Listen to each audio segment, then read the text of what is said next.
Hello everyone, welcome to Homeschool. So in the previous video, we had completed the parts of the flower and I had said that we will be seeing few important terminologies in relation to the flower. So a few terminologies, these are actually a few like modifications or in case like a few characteristics of the flowers are being defined as a particular terminologies. So we will see one by one now. So firstly, a flower can be called as a bisexual flower or an unisexual flower. First terminology which we are going to see here is a bisexual flower. So a bisexual flower is the one which has both androecium and gynoecium. So we had drawn the flower actually. So let's draw it again. Thalamus part, and then we have the ovary, style and stigma, and then we have these gynoecium part. This is the anther filament, and then we have petals. I've just drawn two petals, and we have sepals here.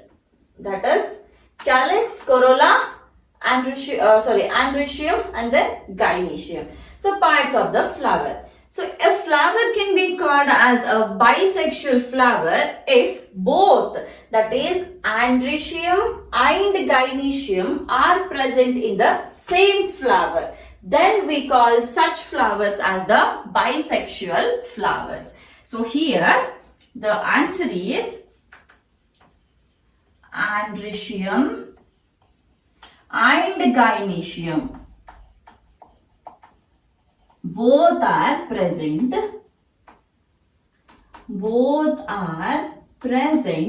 in same flower. That is the bisexual flower.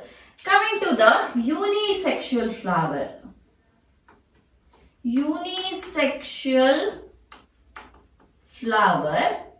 So here either androecium or gynoecium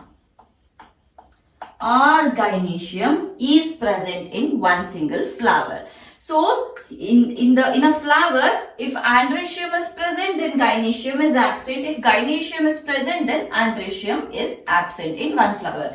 So a single flower is going to have only one particular sex organ or one particular reproductive organ. So that such flowers are called as the unisexual flowers. So here the name itself suggests unisexual. It is having only one particular sexual organ, and here it is bisexual, or it is having both the female as well as male reproductive organ is called as a bisexual flower. Then third terminology is actinomorphic flower.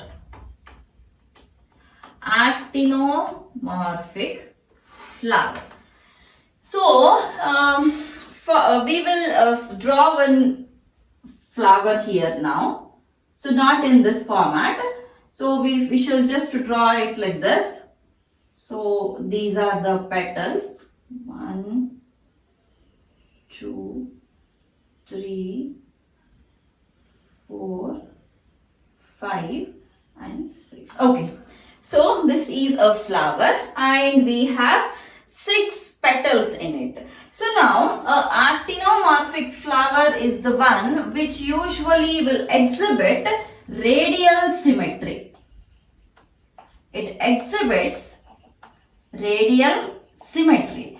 So it means that you can cut this flower through any of the axes. You can cut this flower this way. If you cut it this way, you get 2 equal halves.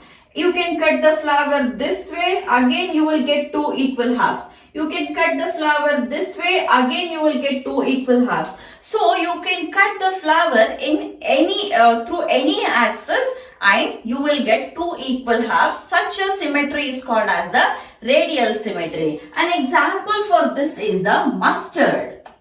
You can see such kind of radial symmetry in the mustard flower. Then opposite to this is the zygomorphic. So this is the actinomorphic, then it is zygomorphic flower. So in case of a zygomorphic flower, this shows bilateral symmetry. It shows bilateral symmetry, and an example for the bilateral symmetry is beans, the flower of the beans plant. So this is actinomorphic. This is actinomorphic. So now how exactly an zygomorphic flower looks like? So we have 1, 2, 3, 4 and 5. So now try to cut this into equal halves. So now if you cut it here, so here how many we have? 1, 2 and almost like 3 petals. 3 petals we have. Here we have 1 and 2 half petals we have. So we, whatever plane it is, we cut, we don't get 2 equal halves. But there is one main axis. Fine? There should be one main axis, and if you cut that particular flower through that main axis like this, okay, if you cut it through this particular axis, this is the main central axis. The other axes which I have shown, these are not the main central axis. So if you cut it through this particular central axis, then we get 2 equal halves, that is 1, 2, 2 and half, 1, 2, 2 and half. So only through the main central axis, if you cut it, only then you get 2 equal halves. Through other axes which I have shown here, there won't be. If you cut it through those other axes, there won't be 2 equal halves. Whereas in case of actinomorphic flower, cut it through any axis, you get 2 equal halves. But in a zygomorphic flower, you cannot get the 2 equal halves in any of the axes. Only through the central axis, you will be able to get 2 equal halves. That is called as the bilateral symmetry. Then the next one is, we can just write it as trimerous condition, tetramerous condition and pentamerous condition. Tetramerous and pentamerous condition. Pentamerous condition. So what exactly this trimerous, tetramerous and pentamerous means? So we usually see sepals and petals, that is calyx and corolla. So this trimerous, this mainly suggests that there are 3 petals or 3 sepals. Here there are 4 petals or 4 sepals. Pentamerous, here there are 5 sepals or 5 petals. So based on the number of sepals and petals, the flowers are being categorized into trimerous, tetramerous and pentamerous flowers. Next terminologies. So next one is about the Brat. So first we will see what is a Brat, and then we will see what exactly is the or how you classify the flower based on the Brat. Now if you observe the bougainvillea flower, paper flower, what you call it as, very colorful, very attractive flowers. You get to see it everywhere, isn't it? So if you see that flower, how exactly that looks is, firstly in the center, you get to see one white color small flower like this, isn't it? In the bougainvillea, if you see the bougainvillea very clearly, in the center, we get to see some long structure which is a white color flower, usually white color. And surrounding that we have those paper-like structures like this. Paper-like structures are present surrounding that. Actually, the flower is this white one. The white one is the flower, and these colored appendages, whether it is dark pink, purple, white, there are some yellow, there are many different colored bougainvilleas. So these colored structures, papery structures which are present surrounding this white flower. This is the actual flower. These structures, paper-like structures, these are the bracts. So bracts are the modified leaves. Actually, those are not the petals. So those colored structures which we see in the bougainvillea, they are not the petals actually. They are the modified leaves which are arising from the axil of the leaf. They arise from the axil of the leaf. So they are not the petals. Those structures are called as the bract. If the bracts are present, then the flower is called as the bractate flower. So bractate flower, and an example for the bractate flower is the bougainvillea, or in other terms which you call it as the paper flower. Bougainvillea. Okay. Then if the bract is absent, if the bract is not present, then it is called as the ebractate flower. So I'll write it here only. Let's not take it as another terminology. Ebractate. Ebractate is the one wherein you don't see these bract structures. An example for this is tulips. You can take tulips as the example for this. And then the next one is very important. Based on the position of the calyx, corolla and the androecium in respect to the ovary. Alright, I repeat it again. Based on the position of the calyx, corolla and androecium with respect to the ovary, the flowers are being categorized into 3 types. That is hypogynous, epigynous, and then the last one is perigynous. So we will see one by one with the diagrams, and this categorization is mainly based on the position of calyx, corolla and androecium with respect to ovary. So the first one is the hypogynous.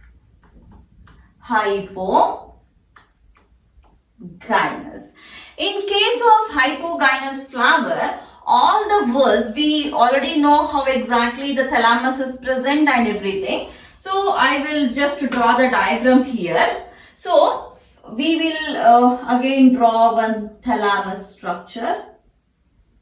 Thalamus. Now, the word says that this is hypogynous, right? Hypogynous. So, this is the ovary, stigma and style. Fine. Now we have an ovary, stigma and style. Hypo is below and gynous is the gynoecium or the ovary. It means that all other parts are below the gynoecium. It means leaving the gynoecium, we have androecium, sepals and petals. So gynoecium, this is gynoecium, androecium is starting from below the gynoecium, and then the sepals are also petals are also starting just below the gynoecium, and even the sepals are also starting just below the gynoecium. It means that here the ovary is superior and all other are originating from the parts which are below the ovary. So ovary is superior and all other parts are inferior. Since they are inferior, we call them as hypogynous. So all the other whorls like calyx, corolla and androecium, they are hypo to gynoecium. They are hypo means they are below the gynoecium. So they are starting from the parts which are below the gynoecium. So all the whorls are below the ovary. We will write it here. All the whorls are below the ovary. Below the ovary, and ovary is superior. And ovary is superior. Ovary is superior. An example for this is brinjal. It is brinjal. Second one, this is the first one. Second one is epigynous. Epigynous. In case of epigynous flower, so all the parts, as the name itself suggests, previously here it was hypo, so all the parts were below the gynoecium. Here it is epi, so all the parts are now above the gynoecium. So epigynous is all the whorls other than the gynoecium are above the gynoecium. So again we will draw a structure of the thalamus and then a ovary. So but the difference here is the thalamus is not in this way. Actually it is this way only, but this slightly modified. So what happens? The thalamus here is modified into a closed structure like this. Okay, this is a closed thalamus, or you can also call it as receptacle. Then inside this there is a ovary. Inside this there is an ovary, and from the ovary the style and stigma will originate. Style and stigma are originating. So now how about all the other whorls? So here the ovary is originating from this position. The origin of the ovary is here, and the name suggests epi. It means that just below the ovary all the other whorls should originate. So now other whorls means androecium is originating from this particular part. The petals are originating from here, and sepals are originating from here. On both the sides. On both the sides the same is happening. See. So this is how usually a flower looks like, and this can be very neatly seen in the cucumber. This is seen widely in the cucumber.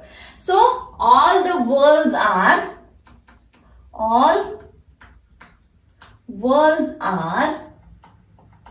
above the ovary. All the whorls are above the ovary, and ovary is inferior. Ovary is inferior. Then moving on to the third one, that is perigynous. Perigynous is a condition wherein almost the origin of the ovary as well as the origin of all the other whorls are almost at the same level, or just slightly below and above the ovary. So most of them they originate from the same level from where the ovary will originate.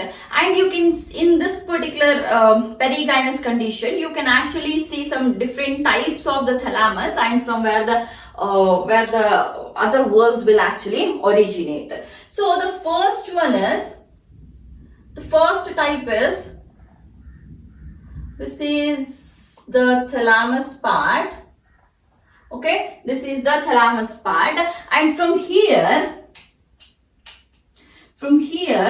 the ovary will originate. Ovary, stigma and style. And then so all the other parts which are just, we will draw it here only. This is just here only. Okay. So all the other parts, this is from here, this is all the origin of the ovary only. So just slightly above this, from here, the androecium, petals and sepals are getting originated. Fine. So this is one example of an perigynous ovary, and here we call the ovary as half inferior. We don't call it as half superior, we call it as half inferior. Half inferior ovary. Then another example is, this is like the thalamus will be like cup shaped structure, and from here ovaries will originate, and from here only the androecium will originate, and then the petals, and then the sepals.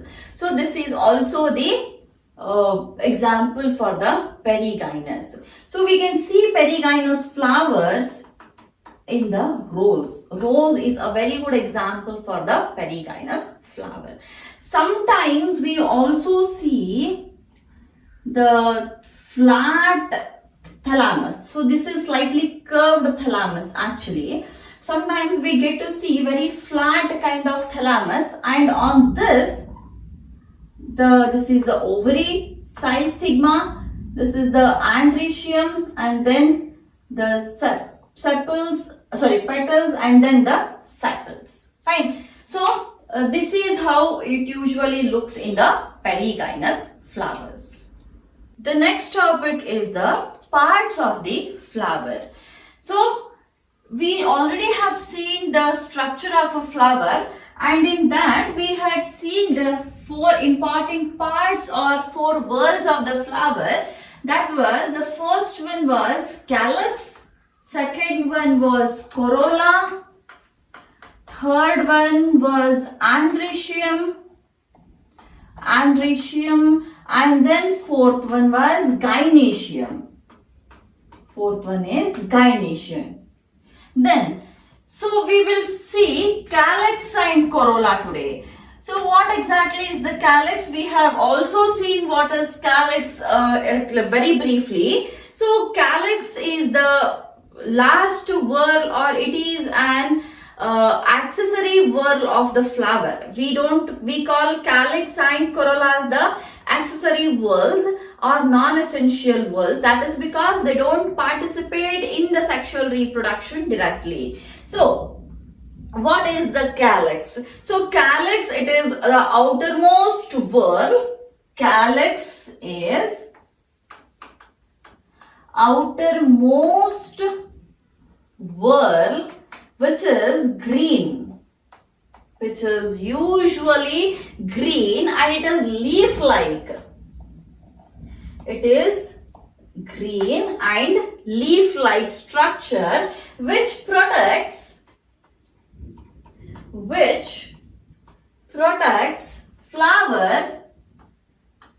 flower in the bud stage. Which protects the flower in the bud stage. So that is called as the calyx. And the calyx whorl is made up of, or the members of calyx, member of the whorl calyx is sepal. Now, based on the characteristic, or based on the presence of the sepals, or the characteristics of the arrangement of the sepals, the calyx or the sepals are being differentiated into 2, that is gamosepalous and the polysepalous. So based on the arrangement of the sepals, the flowers or the sepals are being differentiated into 2 types. The first one is the gamosepalous. First one is gamosepalous, and second one is polysepalous.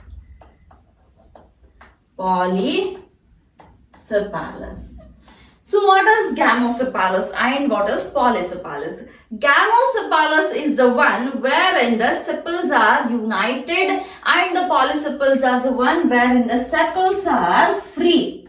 So here sepals are united, and here sepals are free. So we will just draw a diagram so that you can understand it quite easily. So this is a structure, and here we are drawing the calyx. If you have observed the hibiscus flower, in the hibiscus flower you can see this, the flower is which is neatly been brought out. So there is one green structure, very at the bottom you have a green structure and then a stalk. If you hold the stalk like this, just this, if this is the stalk, just above the stalk there is one green structure like this, isn't it? So this green structure is actually the calyx. This is the calyx and these are the sepals. So if you observe it properly, these sepals are held by each other. So they are united. They are not free in case of the hibiscus. This is example of hibiscus. Whereas moving on to the example of the rose, if you observe in the rose, so there what you see is, again you have a stalk where which you usually hold in your hand, and then you have a structure like this. This is the structure, and then like this we don't have united sepals. So here we have the free sepals like this. The sepals are free from each other. So such a condition is called as a polysepalous, and here the fused condition is called as a gamosepalous. So the calyx, which is the outermost whorl, which usually has sepals or which is made up of sepals, that is green in color, and they are leaf-like structures. And if the sepals are fused, then we call it as a gamosepalous, and if the sepals are free, then we call it as the polysepalous. Next, moving on to the corolla. So corolla is, again we already know that. So that is corolla is made up of the petals. And what is the function of the petal? Petals are usually bright in color, and they are mainly meant to attract the pollinators. So we'll write here calyx. Now we are speaking about the corolla now. So corolla, here we have petals mainly. Petals which are bright in color to attract pollinators, to attract the pollinators. Then again same, just like we had seen the gamosepalous and polysepalous condition, here we get to see the gamopetalous and polypetalous condition. So I'll just wipe this off. Here also we see the gamopetalous condition and polypetalous condition. Gamopetalous and polypetalous. So here we have seen the calyx. Now we also see here, I'm drawing the petals now, okay. So the petals here, we get to see it this way. So like this, there is one petal, second petal, and then here we have third, fourth, and then fifth. So all the petals are fused here, they are united together. Whereas in case of the polypetalous condition, so in the polypetalous condition, here we have, again I'm writing the petals here. So this one which we have written here is the sepals, and the one which I'm writing is petals. So here the petals are, they are free. So one is not attached to the other, or they are widely spread actually. So such a condition is called as the polypetalous, and the fused condition is called as the gamopetalous. So this is about the calyx and the corolla. So now there is something called as the aestivation. So aestivation is arrangement of the sepals and petals in that particular floral bud with respect to the members of the same whorl. That is, if we are speaking about the sepals, then the arrangement of sepals with each other is called as the aestivation of the sepals. If we are speaking about the petals, then the arrangement of petals with each other petal is called as the aestivation of the petals. We will first write down the definition. So aestivation is, as I said, arrangement of sepals and petals.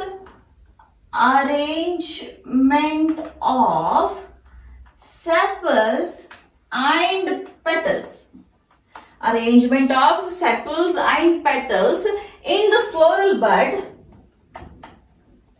In the floral bud with respect to the members of the same whorl.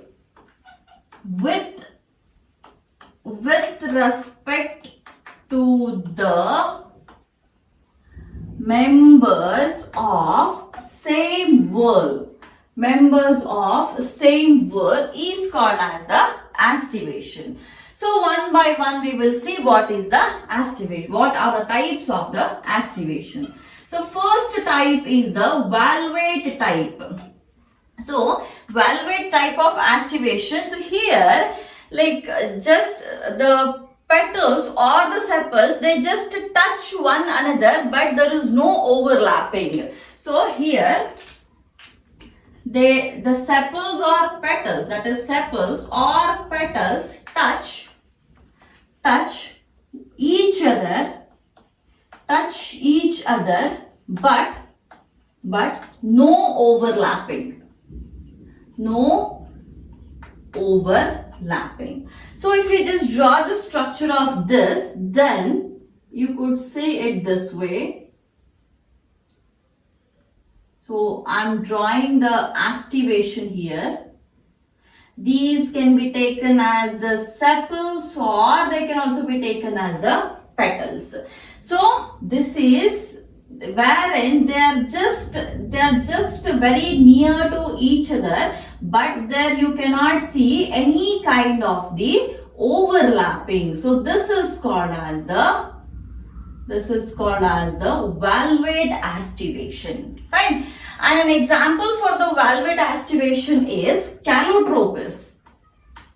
In case of calotropis, in the sepals and petals of calotropis, they do not overlap to each other. So such a condition is called as a valvate aestivation. Then second one is the twisted aestivation. Here it is, twisted aestivation. So what happens in the twisted aestivation, which we can see in the China rose. So here one margin overlaps the other one and another one. Usually we have two margins. This is first margin, this is second margin. So only one margin is overlapped, other margin is free. So we will write it here first. One margin overlaps other and other margin is free. And other margin is free. So this is valvate. Now the one which we are drawing is the twisted one. So here let's imagine this is the first whorl. Now the second whorl is just overlapping the first whorl. Second whorl is overlapping the first whorl. And now third whorl. So here this is not free, this is free. Now the third whorl is overlapping the second whorl. Again here this is not free, this is free. Now the fourth whorl is overlapping the third whorl. Now the fifth whorl is overlapping the fourth whorl. So now in each and every whorl, if you observe properly, we will name it 1, 2, 3, 4, 5. So in the first whorl, this margin is free because this is outside, this is not overlapped. In this second whorl on the second sepal or the petal, this is free. Here this is free. Here this is free, and here this is free. Whereas in all the sepals and the petals, one is actually overlapped. So such a condition is called as the twisted condition, and this can be seen, this is twisted. This can be seen in the China rose. This is Calotropis. This is seen in the China rose. Next, third one is the imbricate. Third one is imbricate. IMBRICATE. Imbricate aestivation. So here margin of sepal or petal overlaps one another, but there is no any particular direction from where it has to overlap and from which particular part it should overlap and which it is supposed to live. Okay, so here the margins of sepals and petals overlap. Margins of sepals and petals will overlap, but there is no any particular direction. So there is no particular proper rule or direction for the overlapping. So if you see the diagram for this, now let's imagine this is here we have one particular member of the whole, whether it might be a sepal or it might be a petal. Then we have the second member. Okay, this is a second member, and then the third and fourth members. So here this is the third member, and we have a, so see what I've written here is, here this is completely overlapped and here this is completely non-overlapped. So we have 5 members only, but one is completely overlapped. These two are partially overlapped, this and this are partially overlapped, and this is totally not overlapped at all. So there is no any particular rule for the overlapping. Such a arrangement or such an aestivation is called as the imbricate aestivation. And an example for this is imbricate. This is imbricate. An example for this is Gulmohar. Gulmohar is an example for this. Then the fourth one is the vexillary. The fourth one is vexillary aestivation. So what happens here in this case is, a beautiful example for this is a pea plant. So here the size of the particular members of the sepals or the petals, that is the size of the each and every petal will vary, and size of each and every sepal will also vary here. So we have large petal is there. Firstly, one large petal will be there, which completely overlaps two medium sized petals or two lateral petals. And these two lateral petals are called as the wings, and then these two lateral petals which in turn will again overlap. They will overlap like much more smaller petals or much more smaller anterior petals to smaller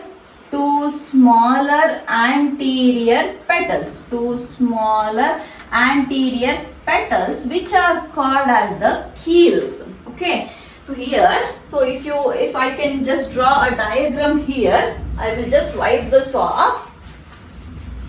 So as I said, there is one large petal like this, one large petal. Now, so this large petal will now overlap two medium-sized petals. Two medium-sized petals are being overlapped by this large one petal, and these two medium-sized petals are called as the wings. These are called as wings, and these two will in turn overlap the keels here. These are called as the keels. These smaller ones are called as the keels. So this arrangement is called as the vexillary arrangement, and this is seen in the pea plant. So one large one that is overlapping to lateral wings, and that is overlapping to anterior keels. So such an aestivation is called as the vexillary aestivation. In the next class, we will come up with the remaining two words, that is the andrecium and the gynoecium. So we'll stop the class by this and I'll meet you guys in the next class. So till then, keep watching the videos.